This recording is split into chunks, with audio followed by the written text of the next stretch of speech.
hot-tempered. That's even the word, hot-tempered. So I was hot-tempered, and in this video, the wife of Pastor Eze shared a very interesting story about their early days and marriage. Let's watch this video. And probably because I watched my parents, I didn't really regard people. I didn't know how to give respect to people. So these were things, and I was stubborn. I was very stubborn. I was stubborn and highly opinionated. Wow. That's the combinations. That's serious. That's explosive. I'm telling you, highly opinionated. So, and I loved to argue. Whoa. I could argue. Oh, you can't win me in an argument. And I used to argue off point. I don't know if you know what off point means. Yeah. Argue it's not making sense, but because I am opinionated, so I would stand my ground on whatever I'm saying. And no matter what you're saying, I can't understand you. I don't even want to understand you except you understand me. Wow. And these were things I grew up with. And because I grew up like that, I didn't even know it was a problem. And my parents wouldn't have pointed it out as a problem because I got it from them, so we are all alike. So it was when I now left and got into the university. I think where I even found out that I actually had the problem when I met my husband, because I didn't know I had a problem. I actually thought I was good, and I love to smile, so I was a smiley kind of person. So it's only when you get to me that you now you see anger, but if you meet me, you will never know. So it was just beautiful, So I didn't see it as a problem until I met my husband. And in our relationship, we went out for 5 years. We went out for 5 years before we got married. So it was in that, in our going out, then he starts to point out things, and I'm like, what is the problem? As in, I don't see it as a problem. When I was arguing, people used to tell me, people used to hail me for my arguing skills, and they'll be telling me how I have had 2 people want to sponsor me to read law because I could argue. So it was a strength. Yes. That was what I thought. It was a strength. So how do I now meet a man and he's telling me that this is not a strength? Yeah. This is terrible. Yeah. You can't continue that way. So it was a lot to battle with. And not knowing, by the time we got married, this thing started to put a strain in our relationship. And it became so bad because the man I married was such an amazing man. He came from a background that was very peaceful. He's a very peaceful person till date. He is very peaceful. He doesn't like problems, trouble, nothing. But me, I came from a home that did not know what peace looked like. So peace for us was you shout, and that's peace. Yeah. When it's not peace is when you start boxing, when you start fighting. So if I'm talking, we're like, why are you raising your voice? Why? I'm like, me? I said, there's no problem. Nothing is happening yet. So my husband couldn't just understand where I was coming from. And I think another problem I had was that I didn't really have an understanding of what God had put in his life and who he was and who he was to people. And because everything I did was affecting him, even to ministry. You have a ministration you're going to go for. You don't want to have an argument before a ministration. But I didn't even understand all these things at that time. So I can make him so upset before he goes for administration. I think it just took God to help my husband during that period, because you have to show up to the people and you have to give to them, and it's now that I'm doing ministries, now that God has, that I now understand the place I put him in, those years, because you need a mind that is, at peace, and you need a free spirit even to receive from God. You don't need offense. You can't receive from the Holy Spirit with offense. So imagine what I was doing. I think the devil was just using me, at that point. And these things were things that caused a lot of strain, to the extent that at some point my husband even, stopped talking much to me. He would just be quiet. I can say everything I want to say. He would just be nodding his head. And you're expecting that he shouldn't just nod, but he was just nodding because I don't know the next thing I'll say, and you flip, you go off, and I won't know how to control you. So, and just to go back to what you said, sir, about, him saying I left him. Do you know, the truth is that angry people, most times, when they do the things they do, they don't even know what they are doing. They don't remember. Wow. They don't remember what they do, because they do it in in anger, in the heat of the moment. It's an emotion that it's uncontrolled.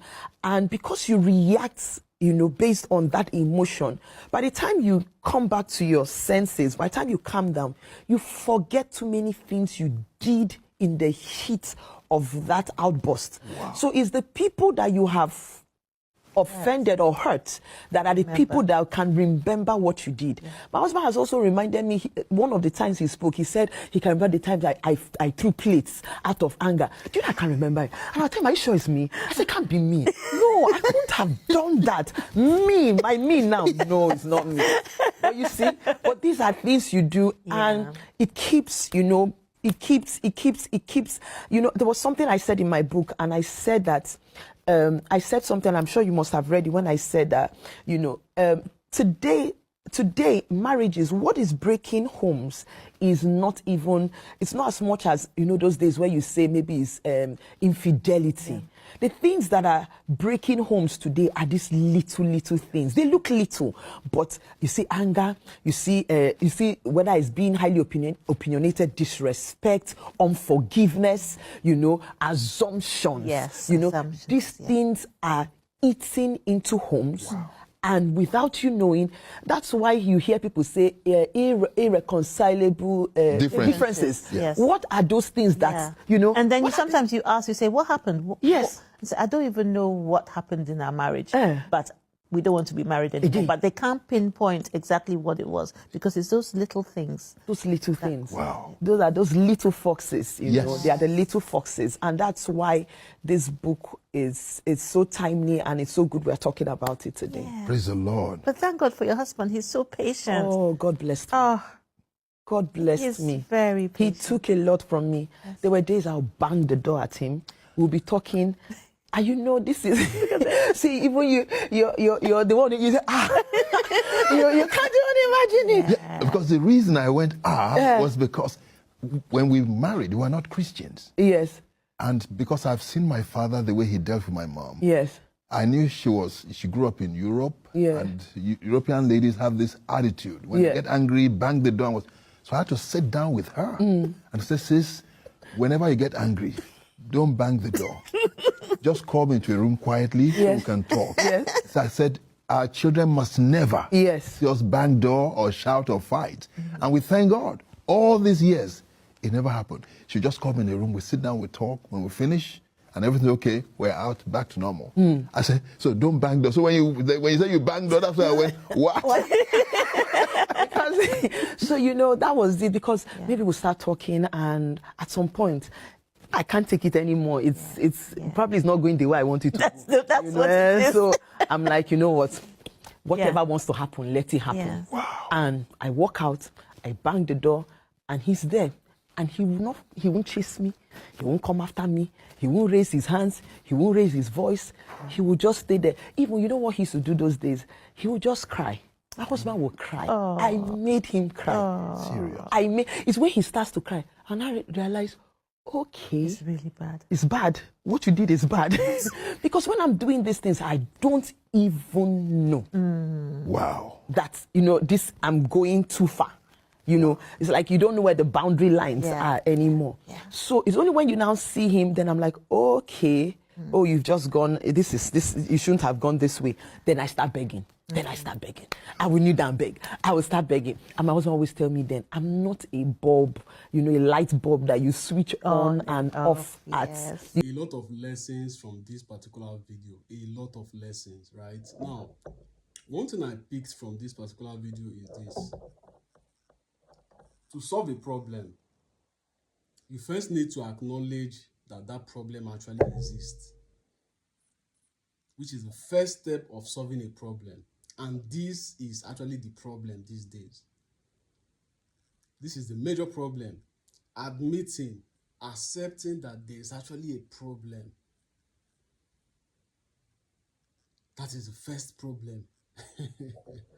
Thank you so much, ma, for this wonderful experience, right? Because this, like I said, I've learned a lot from this as a guy, and I'm sure a lot of ladies too out there must have picked one or two things from what she narrated. It is not easy for somebody to come out to share such an experience, totally admitting these things that, oh, okay, it was my fault, I was wrong, and all that. This is why we had these experiences, why it was difficult at that point.